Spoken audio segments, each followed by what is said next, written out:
come Theravada. This town is famous because Padmasambhava, Guru Rinpoche, stayed here for a little while. Now Padmasambhava was the Buddha who came after Gautama, Sakyamuni Buddha.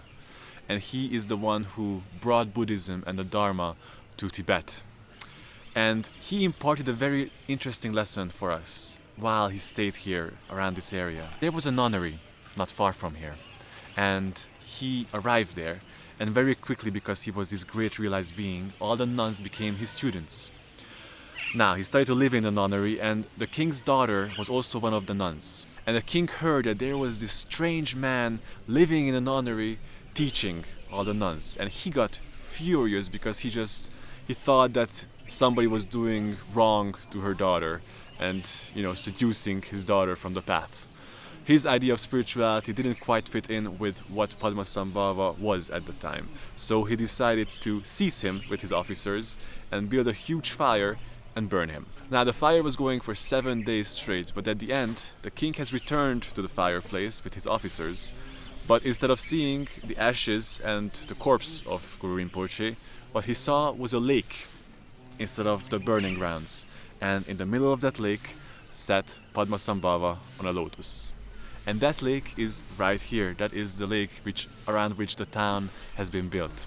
And so after the king saw Padmasambhava sitting on a lotus, he was overwhelmed by the presence of this being, and he too became his student. Now this is a very interesting lesson about allowing phenomena to play, which is a huge theme in Padmasambhava's teaching, about allowing samsara to exist, allowing the confused mind to live out its confusion. He couldn't have argued with the king at the time when the king decided to seize him.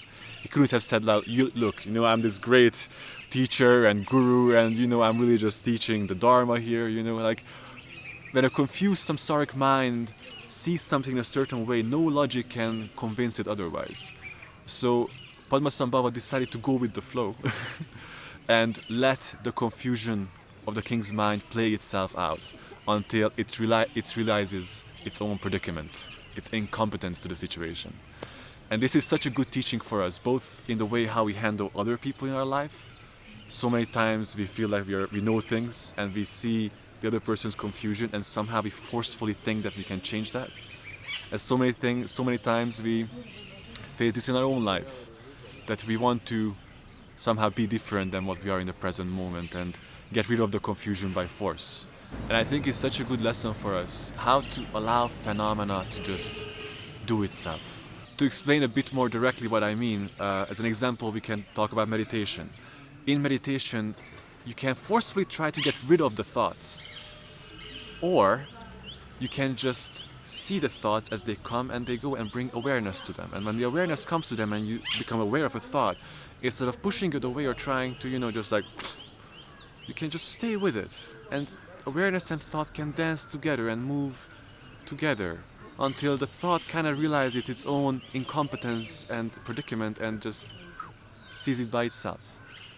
And this way, by allowing thought to do its thing and just bringing awareness to it, bringing the enlightened mind to it, it will realize its own predicament and disappear by itself.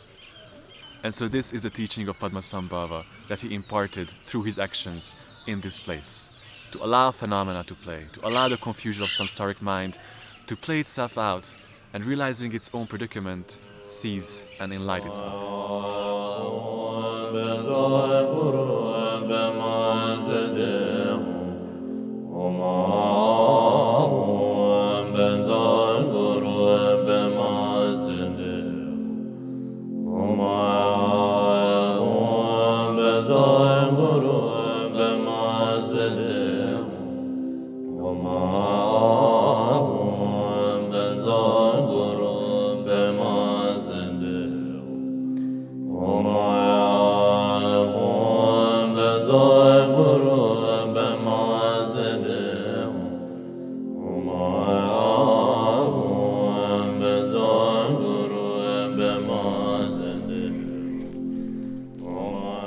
I came here to the cave where Padmasambhava practiced that and stayed at while he was here, and there is still a nunnery here taking care of the cave, and the whole hillside is covered with these little huts where the Buddhist yogis stay and practice. I came here hoping maybe I receive some great teaching. I got milk tea and sweets instead, but I'm not complaining.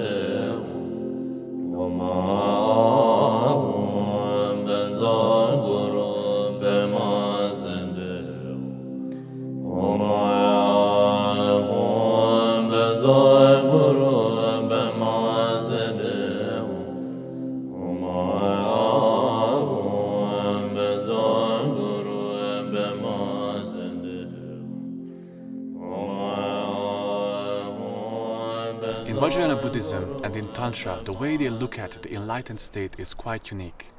Most of us imagine an enlightened being as this old, wise, peaceful man or woman sitting on a mountaintop, and it's somehow a projection of our own desires of how we don't feel like we are an adequate grown-up who can show up in the right way for situations. So we imagine this wise being who always knows what to do and is just centered in life.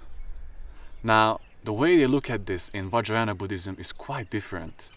They see the enlightened state more as a 6-year-old kid who is innocent and playful and joyful and interacts with everything around him. And Padmasambhava is a manifestation or representation of this ideal. Padmasambhava means lotus born, and it's quite literal in his case because he was born on top of a lake inside a lotus. One day a big lotus appeared on top of a lake.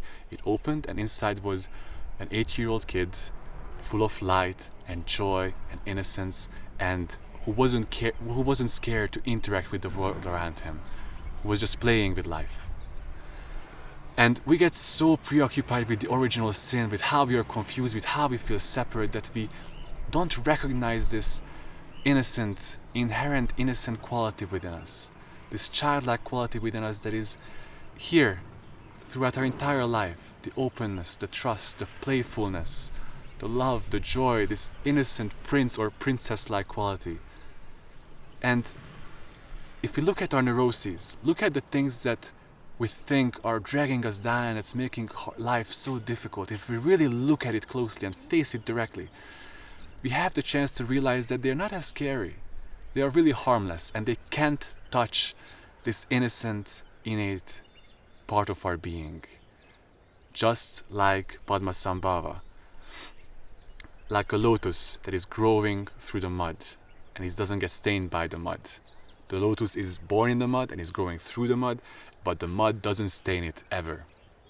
Just like us, we grow through life, being involved in a million different, very challenging situations, but this part of our being, this childlike, innocent quality of our being, never gets touched by what happens in the samsaric world. And this is such an important part of Padmasambhava's teaching, of not being scared to interact with the samsaric world, to let samsara do its thing, like he allowed the king to go through his whole drama, just to realize what is actually happening. Us too, we can try things out, interact with the world. We don't have to sit on a mountaintop in meditation all day, although I highly recommend it. It's great.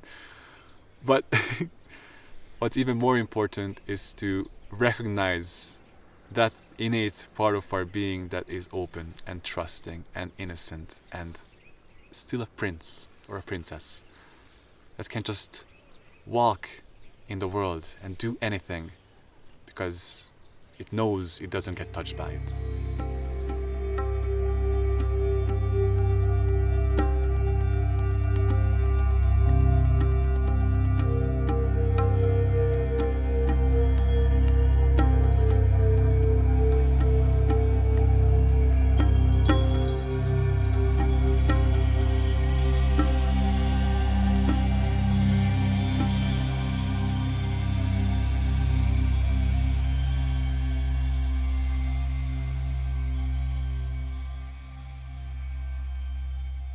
So that was my day in Revalsar. Thank you so much for watching. If you liked the video, then consider subscribing, and I hope to see you soon.